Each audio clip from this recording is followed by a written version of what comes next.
This is a product review for the Freedom Jack, what in my opinion is the easiest, cheapest, and safest way to remove with one person the hardtop from your Wrangler, including the all-new 2018 JL, particularly if you don't have a garage hoist system to work with. Before continuing, let me offer a full disclosure of my association with the makers of this product, and that is that I received the JL Wrangler Freedom Jack at reduced cost in exchange for my working with its creator to customize it for the all-new 2018 JL. So essentially, I was paid for my time, not my endorsement. Other than that, I do not own the company, profit from its sales, or in any way affiliated with its owners beyond friendly internet acquaintance. Everything you hear is my honest feelings about what I think is a great product. I have nothing against competing products except things specific to those products themselves, like price and features.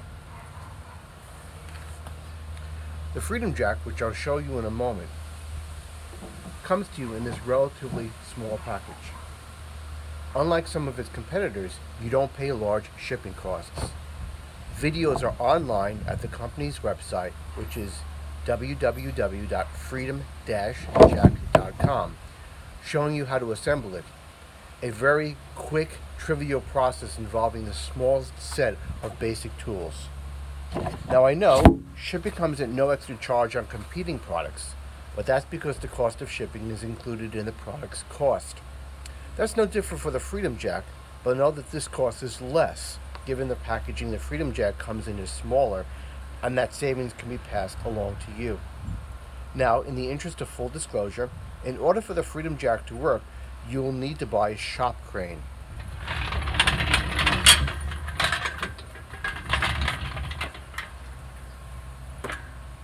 Here's an example of one that's 1 ton rated and perfect.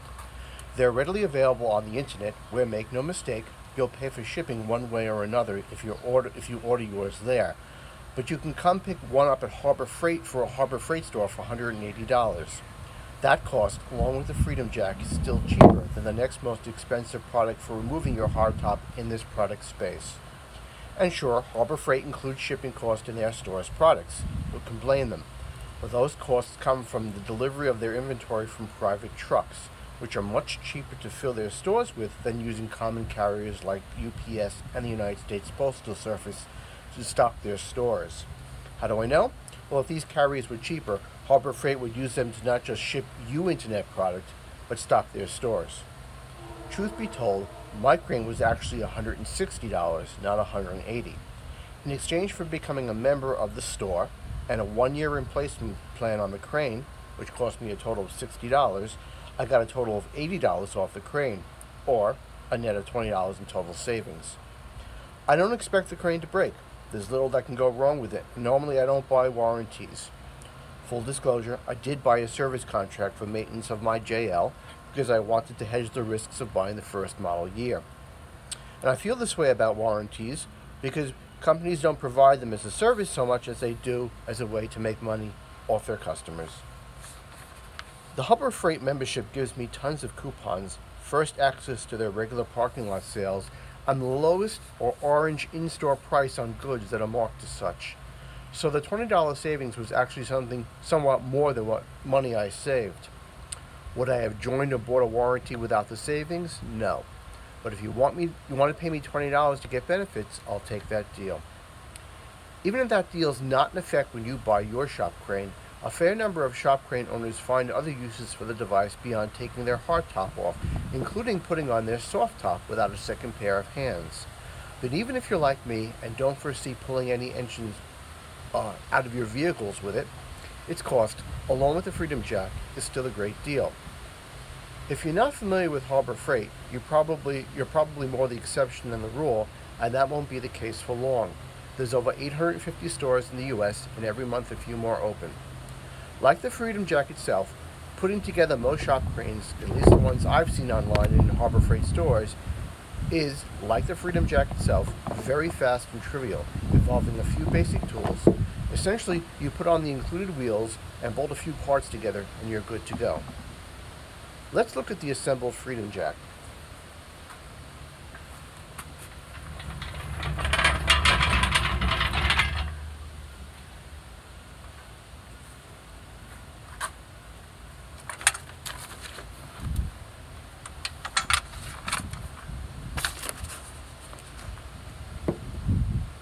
Like so many great products, the device's sophistication comes in its simplicity. You simply remove the chain and hook provided with your shop crane if you install them, and after removing the cotter and hitch pin that come with the Freedom Jack, just place the device on the end of your fully extended shop crane and reinsert the provided hitch and cotter pin to secure the Freedom Jack to the crane. The four rubber-coated feet closest to the center of the device, that would be these,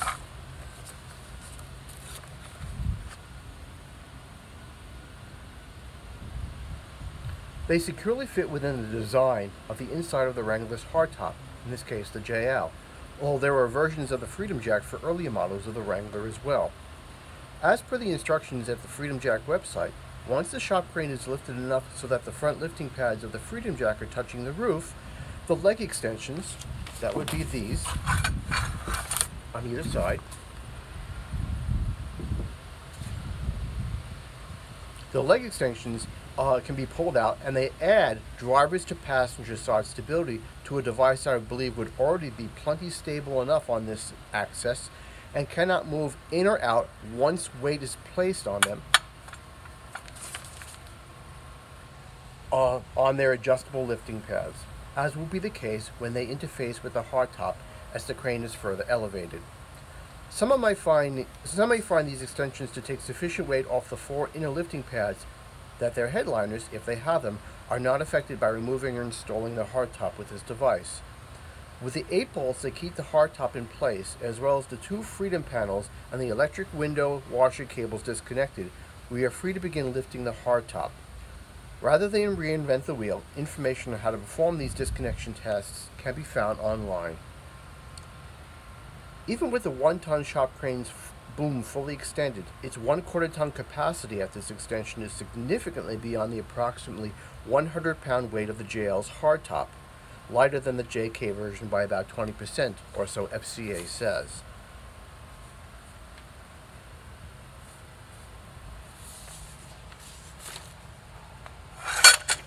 With that said, I'm actually going to put together the Freedom Jack on the crane and show you the process of elevating the hardtop.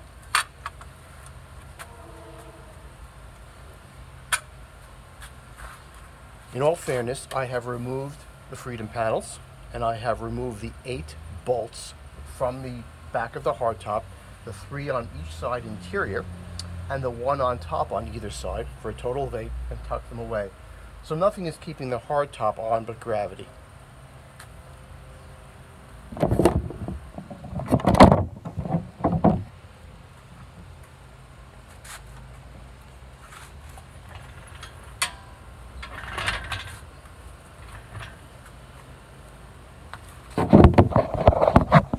Here is the crane.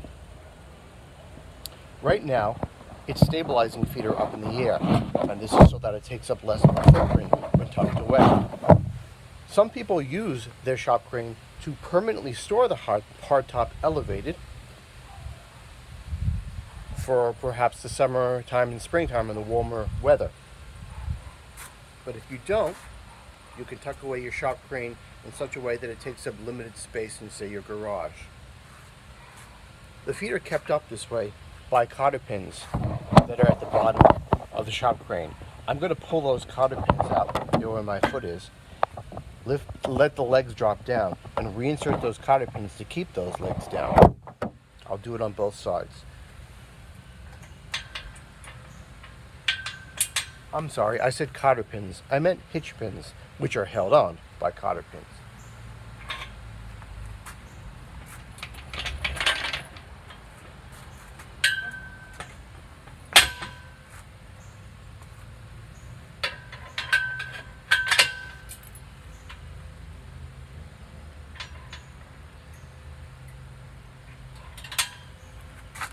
So at this point, I've dropped down the leg that is closest to the driver's side, and I'm going to drop down the leg on the other side now closest to the passenger side.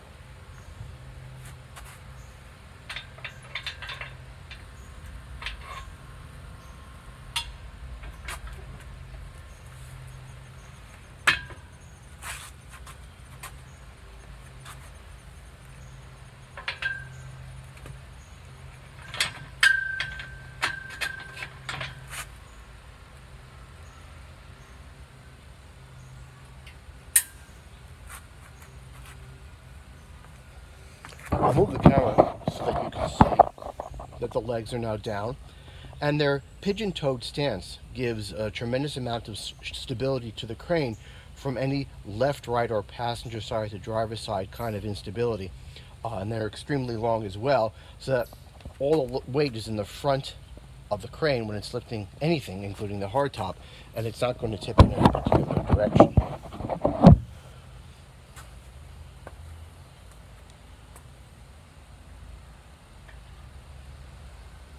At this point, I'm going to raise the boom by hand, just to a point that's reasonably high enough for me to start the process, say about there. The additional height that I'll need on the crane will come from pumping up the hydraulic pump with a handle that's provided with the crane. Additionally, the boom itself right now is in the position for the heaviest of weight, which would not be long enough to work with the Freedom Jack. So I'm going to pull it out to the 1/4 ton setting, its furthest setting, which again is far more weight than would be needed to safely lift approximately a 100-pound hardtop.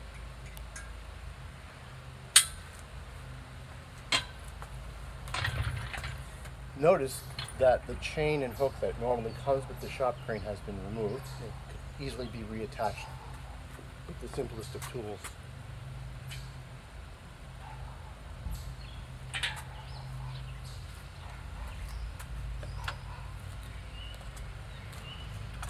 At this point, I'm going to take the Freedom Jack, pull out its cotter pin and hitch pin, and stick it on the shop crane.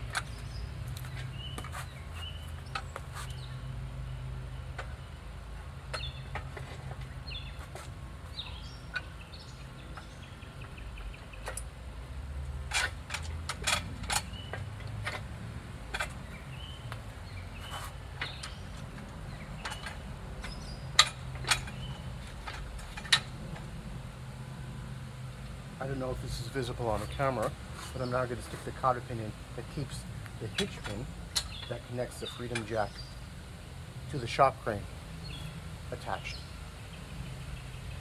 I'm going to try to reposition the camera now so you get more of a rear of the back of the rig. This happens to be a 4-door Sahara JL, but clearly this will work with any JL, 2-door or 4-door or any of the trim levels.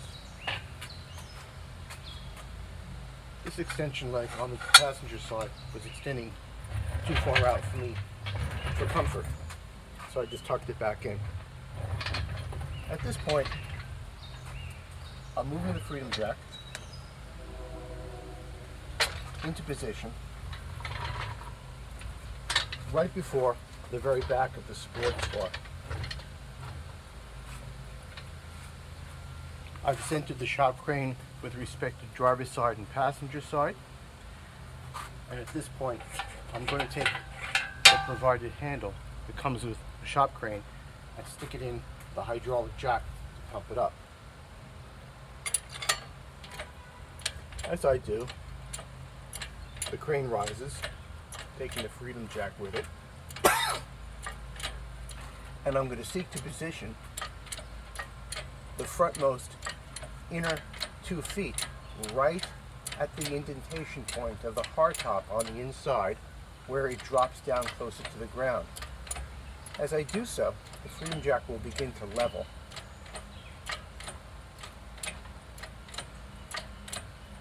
And the back 4 feet will come in as well to sit flushly on the hardtop. Let me move the camera for a moment to see if I can get a close-up of that view. The front feet are positioned right before the indentation point of the hardtop. The back feet are positioned as well. And you can see that there are extension points on either side that extend beyond the sports bar somewhat, just to give the crane even more stability with respect to front to back stability. At this point, I'm going to take the extension legs just before they've come into contact with the hardtop and slide them out the maximum distance. That's as far as she'll go. Once pressure is placed on them, they will no longer be movable in or out, as per the design of the freedom jig.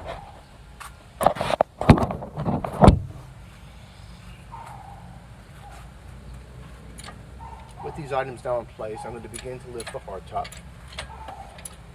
This is not difficult because the crane is using leverage from the long extension lever to lift it up into the air.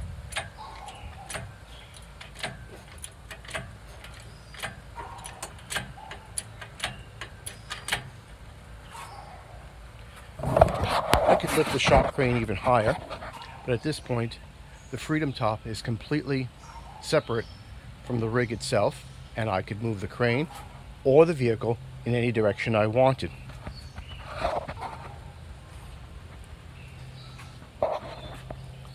At an additional cost, you can buy the stop jack from the makers, which goes inside of the cylinder here to keep the crane up for long periods of time.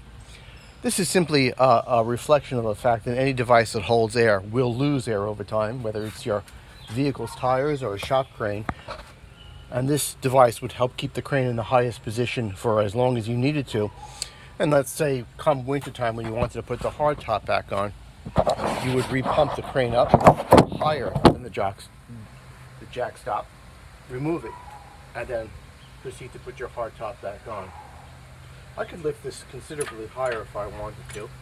The shop crane has a lot more ability to raise itself clearly by another few inches if I wanted to.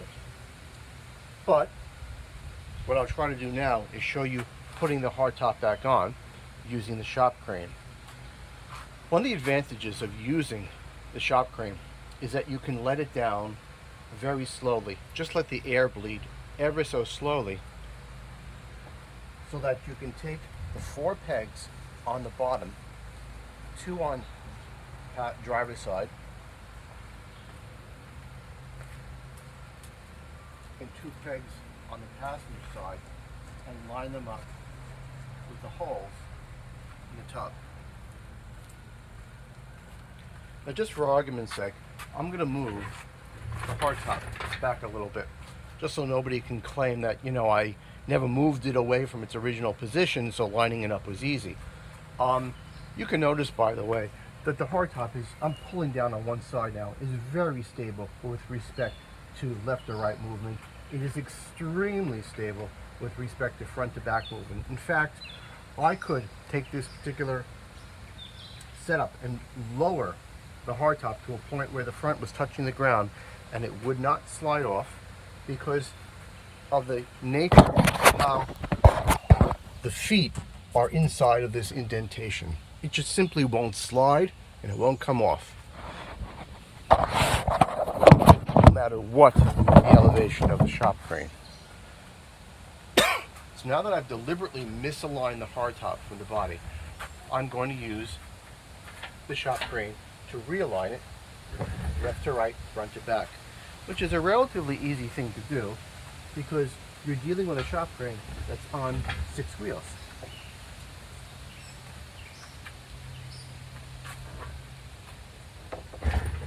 The shop crane's legs easily fit under the bottom of the JL.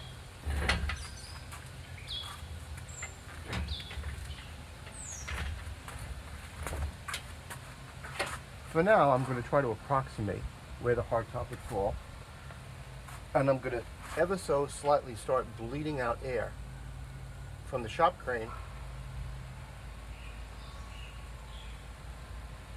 to have it drop the hardtop slowly.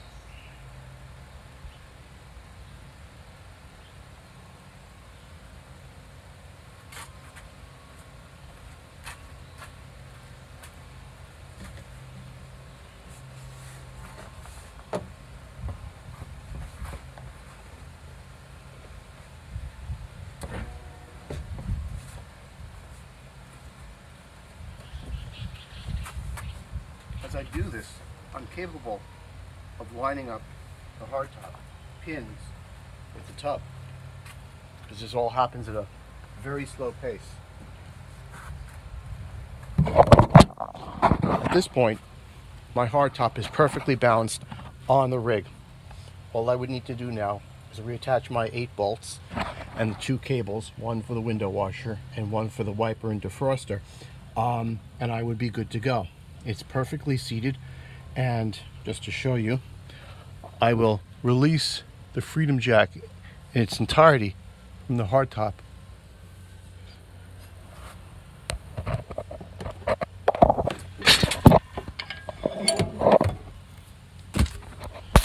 And you can see that nothing is keeping the hardtop up at this point. Sorry for that twisting of the camera. The Freedom Jack is completely disconnected. At this point, I would simply need to slide the extenders back into position so they take up the least amount of space, and after doing so, I could then pull the Freedom Jack out without a hitch. I'm sorry for the lack of professional quality of my video. I hope it doesn't speak in any way to the professional quality of the Freedom Jack, which is awesome. Again, I find this to be the safest, cheapest method of safely removing your hardtop with one person, minus a hoist. Let's say that's in your garage. You can even, and I've actually prototyped this, stick devices into your 2-inch hinge pin and actually take the Freedom Jack and install it in the 2-inch heat receiver hitch upside down, so that you can take it with you if you wanted to, say, remove your hardtop at the campsite. It's not the most elegant of solutions, but neither are any for the competition as well. One device that is quite mobile requires you to put holes in your hardtop, and this does not. If there's any questions, I hope that people will provide them in the YouTube video, and I thank you for your time.